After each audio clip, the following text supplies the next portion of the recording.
কড়াইতে তেল গরম করে নিলাম, তারপরে লঙ্কা, শুকনো লঙ্কা দিলাম, তারপরে সর্ষে সোমবারা, তারপরে পেঁয়াজ কুচি দেবো, তারপরে টমাটার দিব, টমাটার দিয়ে নেব, এরপরে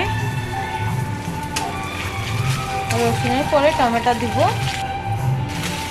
টমেটো দিয়ে নাড়িয়ে তারপরে জিরার গুঁড়ো, লঙ্কার গুঁড়ো দিয়ে আমি নাড়িয়ে নেব।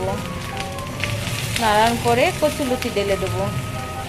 কচুলতি ডালা হয়ে গেলে ওরপরে নাড়িয়ে ভালো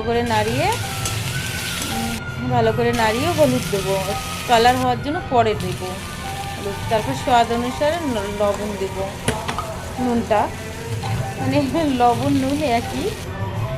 তারপরে মাছের মাথা দিয়ে দেবো, ইলিশ মাছের মাথা তো দেওয়ার পরে নাড়িয়ে তারপরে জল ঢেলে দেবো।